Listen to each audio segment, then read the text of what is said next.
Hey, hi all. Welcome to my channel. So today we will going to learn jQuery AJAX and its load method.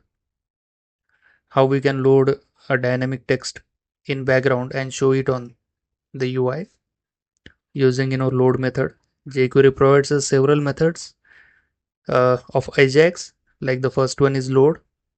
The other two methods are actually get and post. So those we will look into the next video. So what is meant by AJAX? AJAX is nothing but asynchronous JavaScript and XML. It actually loads in the background to fetch some data and it display it on the home like the web page once the request is successful. So with jQuery we can write AJAX code in one line, so that uh, writing AJAX code without jQuery actually gives us some problems in cross browser platforms. Some browser support some keywords and some browser does not support. So for that we actually need to add some extra code so that it should support for all browser, but jQuery actually does it for us, so that we should not worry about those things. And it provides us some simple methods through which we can interact with the server side APIs in one line. Let's see how we can implement the load method using AJAX. So before going ahead, if you are new to my channel, please hit like the video if you like it, and subscribe the channel. Hit the bell icon so that you never miss any new updates coming from this channel, right? So now what we need to do, right? So I'll brief you like what we wanted to do over here. This is a card I have. This is div which with the id with the class name card content, and this is h3, and this is p, and I have added this p with id story, right? So what do we need, right? So we need to load a text file inside this p tag on the click of this load story button. Okay, and then on the click of this empty story button we need to empty this paragraph, right? So how we can write code to load from a text or to read a text from a text file, right, and then show it on this paragraph, inside that paragraph, right? So jQuery actually made these things very easy for us in one line only. So if you look at this, I have this story paragraph, and then btn load story and btn empty story. So, and this is the story.txt, right? So this is the story.txt file in which I have a normal text, plain text, right? So now what I need to do, I need to add a click event handler for this load button story, right? Let's add a click event handler using id selector. So if you are new to id selectors, please go and watch my id selector video, and we will use on method. And again, if you are new to on method as well, so you can go and watch my on and off method video so that you will understand it better, right? So now inside this function we have event object as a parameter. We need to find the paragraph with id story. Now I will find out that, and then I will call the load method on it. Okay, so once we call load method, it comes with some parameters. The first parameter is the path. Okay, path of the file, so where the file is, right? So in our case the story.txt is actually at the same level where we have this index.js file or the index.html file, right? So in this case we don't need to worry about the path, proper pathing. We can directly give story.txt the file name. Okay, then it has a callback function, and this callback function also has some parameters with it. The first parameter is response text. Okay, then we have status text, then we have XHR. So XHR nothing but a XML HTTP request object. Okay, so this object contains all of the status codes, right? Status, whether it is a successful or whether it is a failed. So I can walk you all through this object as well.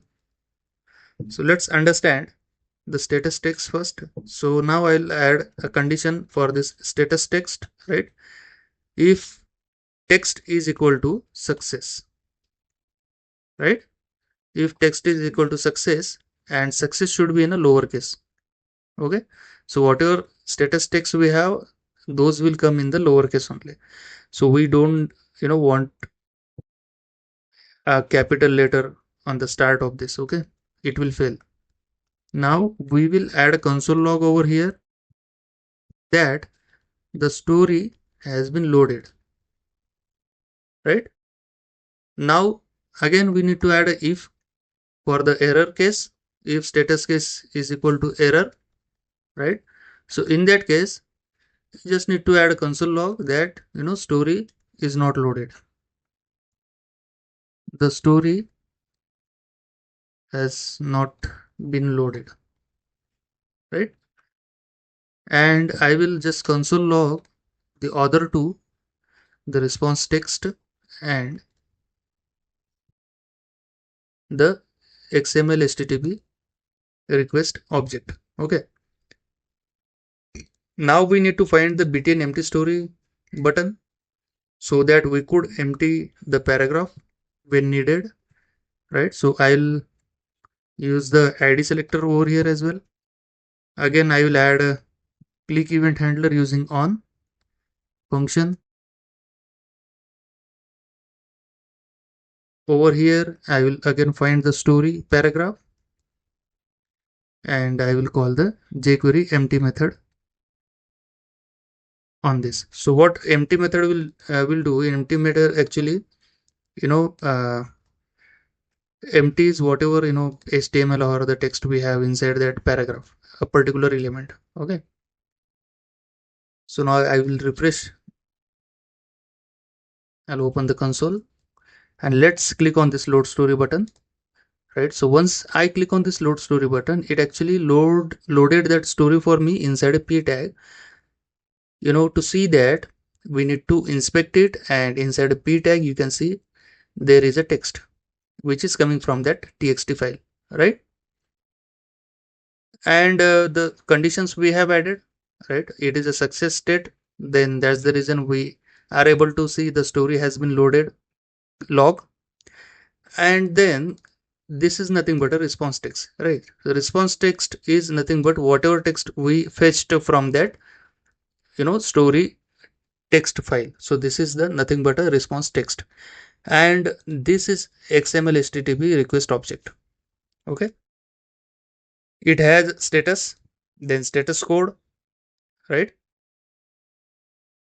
Then status text as well. So we can add conditions, right? Response text as well. So this is nothing but a response text. So we can add conditions based on this keys as well, using this xml http request object. So how we can do that, right? So let me add a status over here,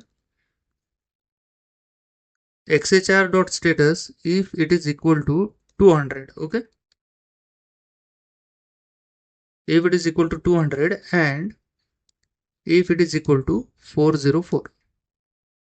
404 means file not found.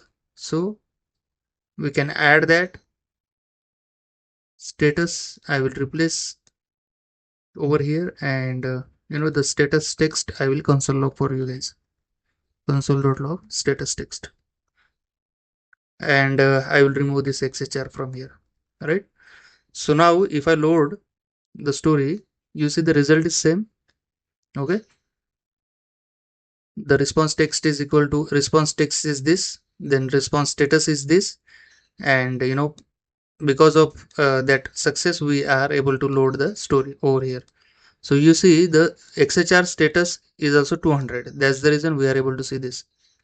Let me rename the story. Just give me like giving any other file name so that it should come over here inside 404 not found. So let's see. You see there is a error state, right? And it is showing, it is saying that story has not been loaded because the 404 status, right? 404 means it is not able to find the story. So this is how, we can say the jQuery load method is, we just need to call this method. There are some parameters. I have explained you each and every parameter, what the parameter means and what the result of that parameter as well, and how you can use the XHR object, right? So all those things, and we have learned empty method, which actually empties the particular HTML elements inner text or inner HTML, both. Whatever is there inside that particular element, it will empty everything. Okay, it will just wiped out, right? So now I hope you like the video. If you have understood something new, then please appreciate it, like the video, and do not forget to subscribe the channel and hit the bell icon so that you never miss any new updates coming from this channel. Thank you all guys. Let's meet in next video.